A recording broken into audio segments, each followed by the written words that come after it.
When rain is plentiful, it's an afterthought. During a drought, it's the only thought. Mark Batterson. There's a legend from long ago about a man named Honi. It happened during the 400 years of silence. The story recorded in the Jewish Talmud tells of the time when the prophets had stopped speaking. God seemed distant, and the miracles that Israel had known were like a memory. It was the generation before Jesus appeared, and a devastating drought threatened to wipe out the Jewish people. Desperate for rain, the people called upon an eccentric sage who lived outside the walls of Jerusalem. The historian Josephus recorded Honi as a righteous man and beloved of God. Honi was bold enough to believe that if he prayed for rain, that God would answer. So he gathered his long staff and stood in the dust of Jerusalem near where Solomon's temple once stood. Slowly, with his 6-foot staff, Honi began to turn like a math compass and carve into the dust of the earth. It's said that his movement was rhythmical and methodical. 90 degrees, 180 degrees, 270 degrees, 360 degrees. A full circle. Then he dropped to his knees and raised his hands to heaven. With the authority of the prophet Elijah, who called down fire from heaven, Honi prayed for rain. Lord of the universe, I swear before your great name that I will not move from this circle until you have shown mercy upon your children. His prayer was resolute yet humble, confident yet meek, expectant yet unassuming. And then it happened. As his prayer ascended to the heavens, raindrops descended to the earth. The people surrounding Honi and her circle must have rejoiced over each drop, but Honi wasn't satisfied with a little rain. Still kneeling within the circle, Honi lifted his voice again. Not for such rain have I prayed, but for the rain that will fill cisterns, pits, and caverns. The sprinkle turned into such a torrential downpour that eyewitnesses said no raindrop was smaller than an egg in size.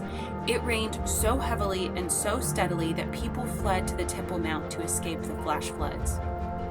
Honi stayed and prayed inside his protracted circle. Once more, he refined his bold request. Not for such rain have I prayed, but for the rain of your favor, blessing, and graciousness. Then, like a well-proportioned sun shower on a hot and humid afternoon, it began to rain calmly and peacefully. Each raindrop was a tangible token of God's grace. It would be forever remembered as the day God answered the Circlemaker. It had been difficult to believe the day before that day, but the day after that day, it was impossible not to believe. The prayer that saved a generation was deemed one of the most significant prayers in the history of Israel. The circle he drew in the sand became a sacred symbol, and the legend of Honi the Circlemaker stands forever as a testament to the power of a single prayer to change the course of history. Generations later, the land of Israel where Honi once stood would once again appear barren and desolate. The land that God had promised Abraham as his inheritance and the land that Jesus came to redeem had suffered years of grief, sorrow, and neglect. When the great American author Mark Twain visited the land of Israel, then called Palestine, in 1867, he described, quote, "a desolate country whose soil is rich enough, but is given over wholly to weeds. A silent, mournful expanse, a desolation.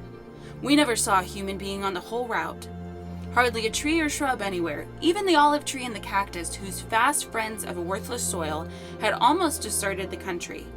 Palestine, Israel, sits in sackcloth and ashes, desolate and unlovely." One of the miracles we've witnessed in the last century is God fulfilling his promise to once again restore the people of Israel to their land. What was once considered a place where nothing could grow is now fertile soil, nurtured by the rain from heaven and cultivated by the descendants of Abraham. Among those cultivators is a man named Amichai Lourie, the winemaker for Shiloh Winery.